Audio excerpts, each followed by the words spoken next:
Call them change makers. Call them rule breakers. We call them redefiners.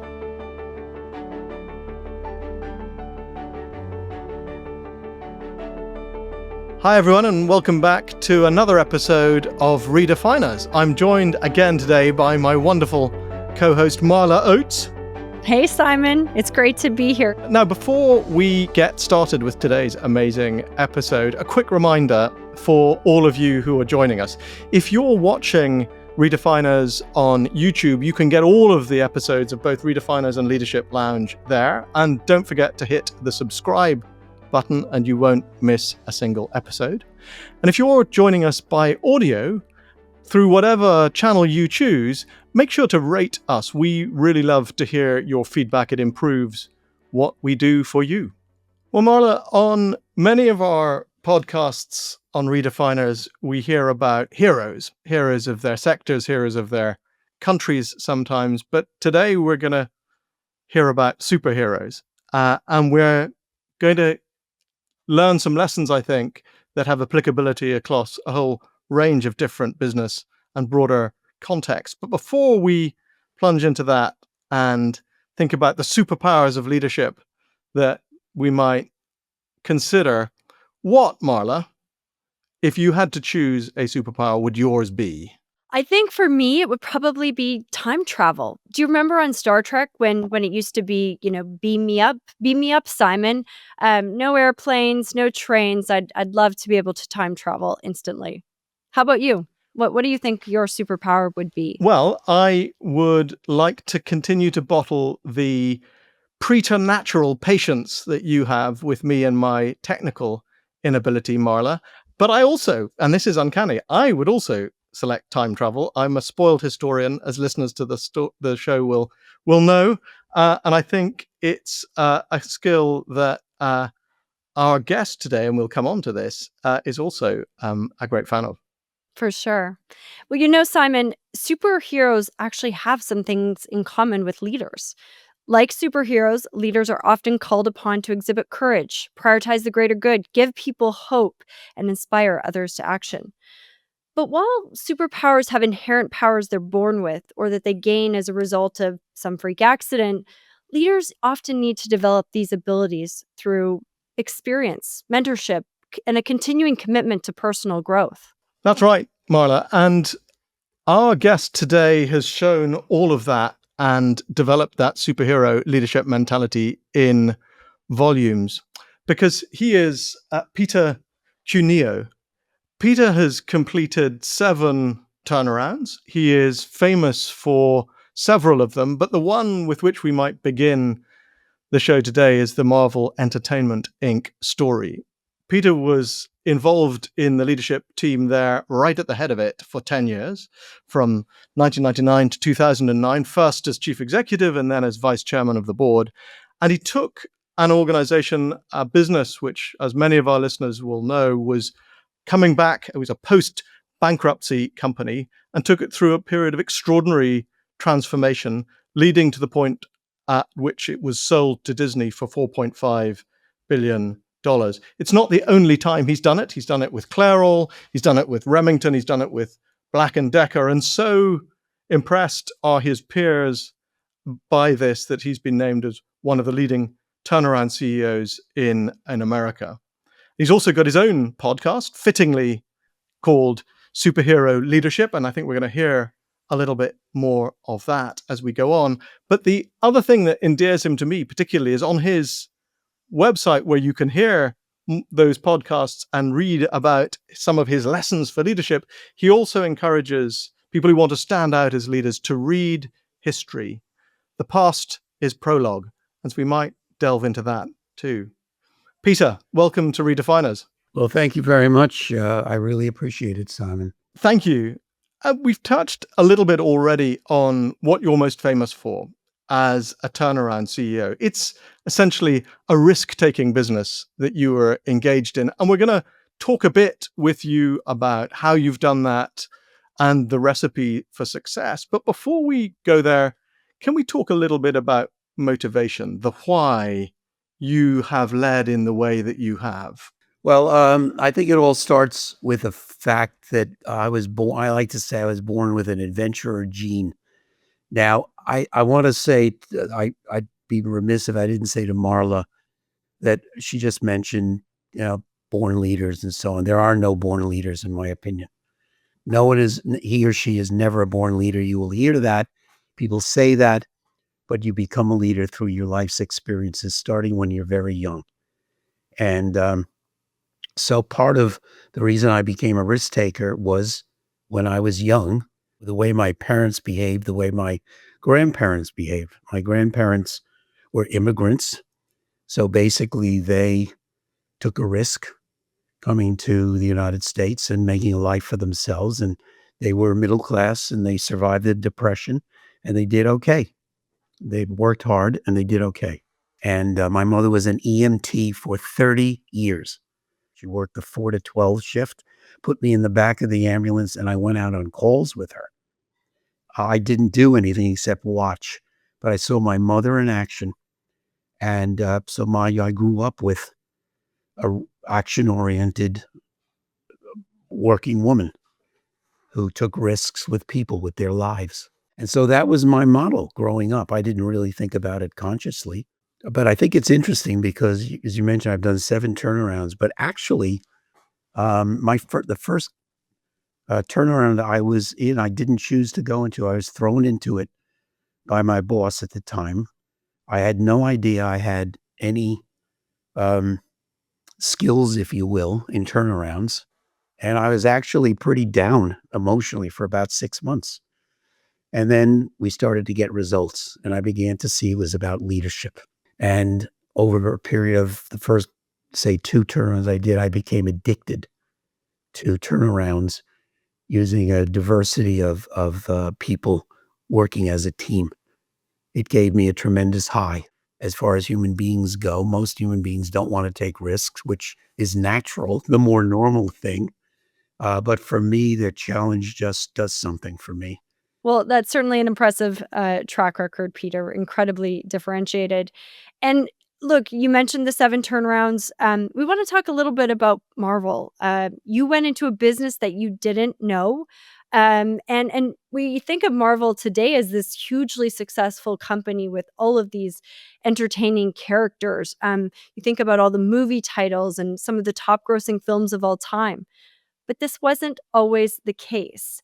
Tell us what it was like when you first joined Marvel, an industry you didn't know, and what were some of the first things that you did upon joining? Well, I would tell you, first of all, most of my turnarounds were with industries that were new to me. And I would actually argue that in the case of where you're going into a situation that's very traumatic for the people who are still there working in the company. And I actually think it's an advantage to not know much or anything about the particular industry because you're coming into a situation where you can have an open mind to everything. And it helps you if you're going to do a turnaround quickly, start to understand where the problems are and what they are and start to form a vision for what you can do about them. I would tell you that people often say to me, "Well, Peter, you started the movie business. Peter, you started your own studio." And I have to tell you, I can't take credit for any of that. That was actually initiated by other people, not myself, who knew the industry. You have to understand right away the culture of the organization. People would say, "Peter, you started the movies." I go, "No, I didn't start the movies. Somebody else." But what I did was look at the value system of the organization going into it. 2 pieces to culture. One, how you treat the people you work with and the people you depend on outside the company. How do you treat or view your customers, your suppliers, your auditors, your bankers, and so on. The other half is understanding what you have to be really good at to be successful. And you would be surprised because in many cases I would go in and these organizations had no clue about really what mattered, what was most successful. And in every case, I like to say that the culture of the organization I was going into was bankrupt and needed to be changed. I think changing culture is a leader's toughest job. Peter, thank you. I mean, we think of you as the superhero, right? Running into the fire. But as you pointed out, right, it takes a village. Leadership doesn't exist in a vacuum, nor does success and failure. As you rightly pointed out, leadership really needs the right culture and the right team to get things done. And it sounds like you focused on that. But change is hard. Tell us about the culture that you inherited at Marvel and what did you do to make it more creative, more productive, more effective? Let's say that the culture of Marvel became, and I was very lucky, I had a lot of people already in the organization and on the board who believed in this. The culture became, we will change the rules of the game. We're not going to do anything the way other people in these industries do. We're not going to make movies the way the big studios do. We're not going to make comic books the way other people do. We're going to do it differently for various reasons. And we think we can do it differently. And as a new person, not knowing anything about making movies or publishing comic books, this was great for me to look at and see, okay, yeah, why can't we do it this way? And so, one example would be we started Marvel Studios. Prior to Marvel Studios, we had been partnered with a lot of big studios. Part of our strategy was to spread the movies around. We didn't want to be dominated by one or two studios. So we had Spider-Man with Sony. We had the X-Men with Fox. We had the Hulk with Universal, and on and on and on. But we really felt that we had been almost apprenticing for a number of years to these big studios. We were on the set every day. We had script approval, okay? We had casting approval. And we thought after a while that we could make these films just as well for less money because we didn't have a lot of the overhead problems that these big established studios have. And that nobody understood our own characters better than us. And that's exactly what happened with Marvel Studios. We continued to have great success, made the films uh, less expensive than it would have cost with a big studio. And the other big thing that most people forget is these movies had a lot of licensing revenue. And when we were with the studios, we had to share that licensing revenue. There was a split typically. But when we started making them ourselves, we got to keep all of the licensing revenue. And 90% of the licensing revenue, it was in cash and dropped right to the bottom line. So adopting a licensing model for the company was one of the big changes that we adapted when I came in. The shareholders must have been thrilled. I mean, here you come, new ideas, fresh perspective. But how did you get people on board with the changes so quickly? Well, first, let me say that the investors were not happy. The investors could not understand, despite the fact that I was in charge of investor relations and explaining why we made movies better than the big studios. They just weren't buying it. They couldn't understand how little Marvel could have the guts, the insanity, if you will, to start its own studio. And so, but of course, once the film started coming out, they were convinced. Also, you have to remember turnarounds, the minute you walk through the door, things don't get better. It takes time.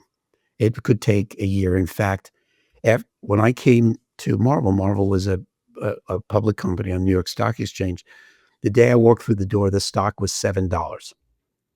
A year later, it was $2 because we were building, making changes, but the we hadn't seen any real financial results yet.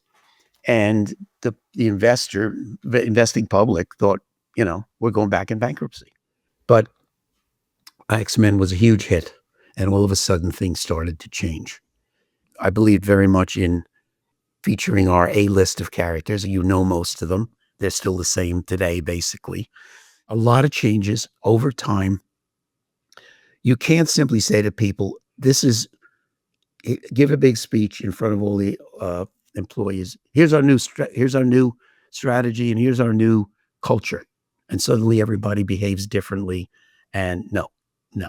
Change the culture in an international, multinational company. They could take years, literally, to do it completely.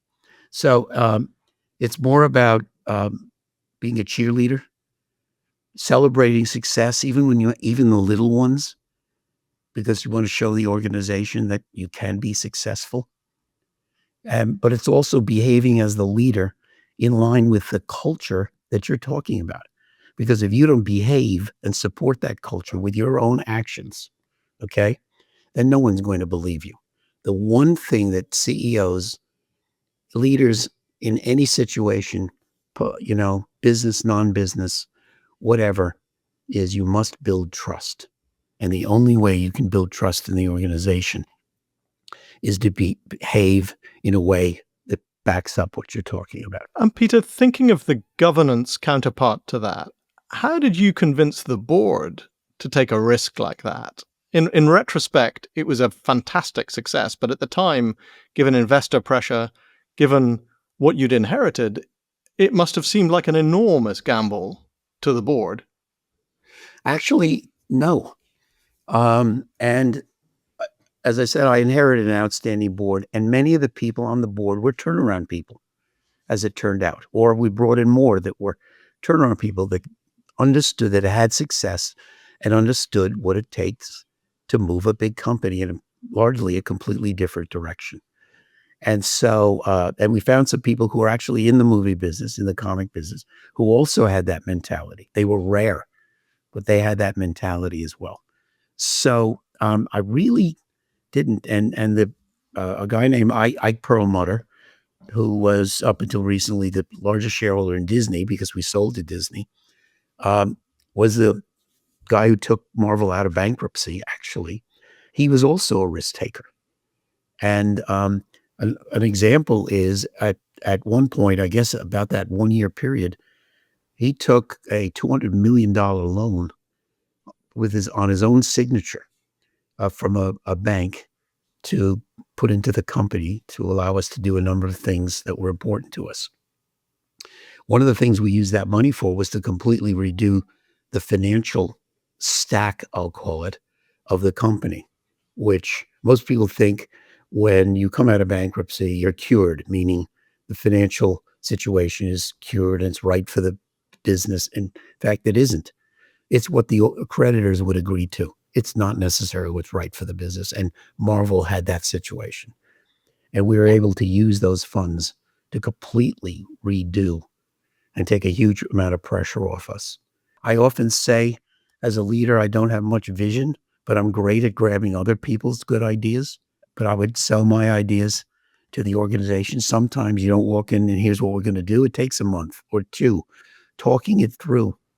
And one of the things I discovered that even if people don't agree with the direction you want to take, if you are willing as a leader to listen to them and take what they say seriously, even if in the end you don't go in the direction they're recommending, okay, they will appreciate that you took them seriously and wanted to hear their point of view. And so when you do make the change, they're willing to give you a shot. Peter, you've developed a list of 32 leadership essentials, we might call them, which make up what you describe as superhero leadership.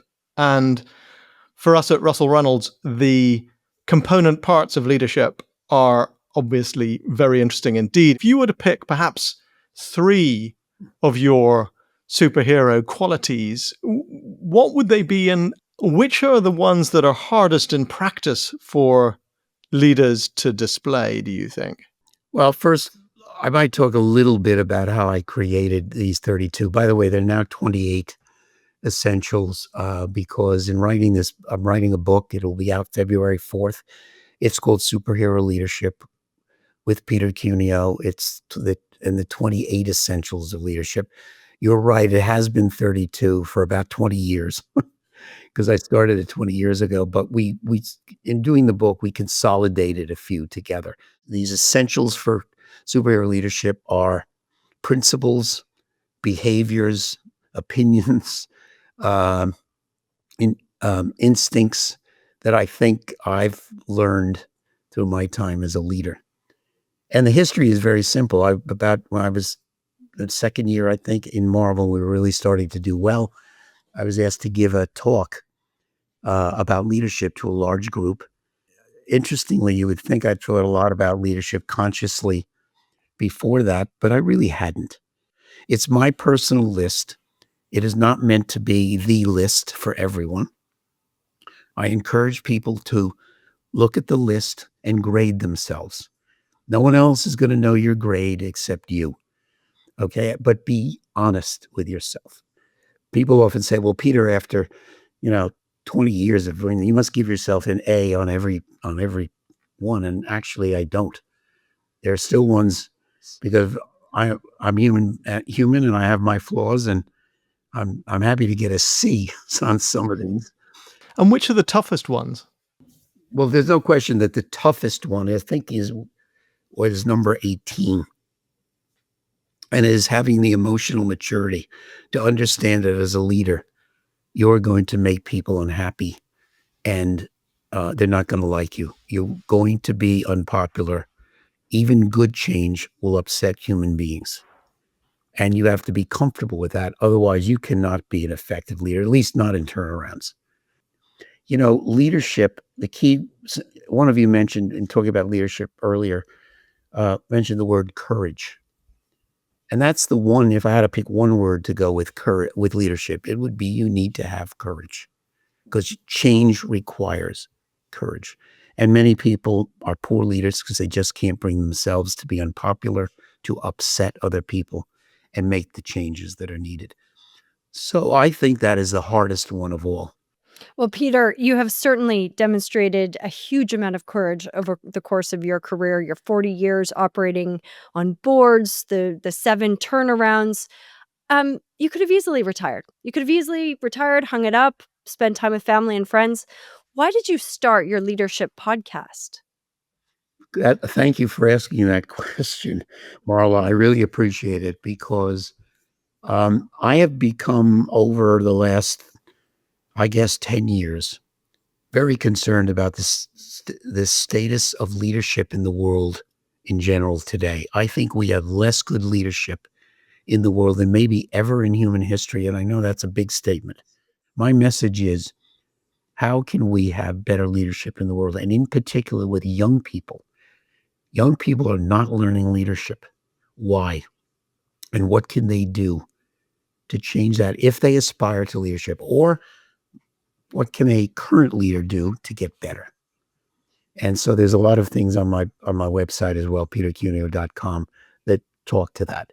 The best way to teach leadership, in a way, besides people getting their own experiences, which is number one, I think number two is listening to other people who have been successful and the lessons they've learned. One of the other things I'm very proud of is we talk about our failures on the podcast. This is not a bunch of people, who have done a lot of good things touting themselves for an hour.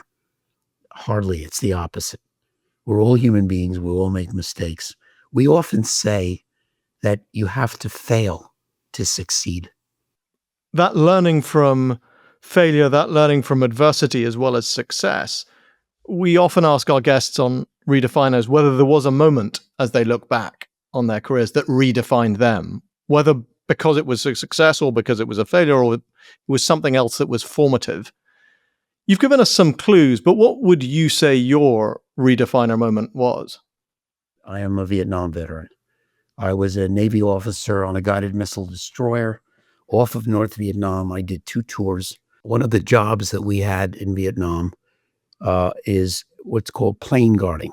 If the planes go in the water landing or taking off, you're there hopefully to pick up the pilots. Our mission that particular day, and I was officer of the deck, my ship's call sign is Fleet Fox. So we get a message, Fleet Fox, take station, da-da-da-da-da, which means behind the carrier. Except the carrier is turning right at us because we are downwind. I have to get around them because I've just been given the task of being in trail.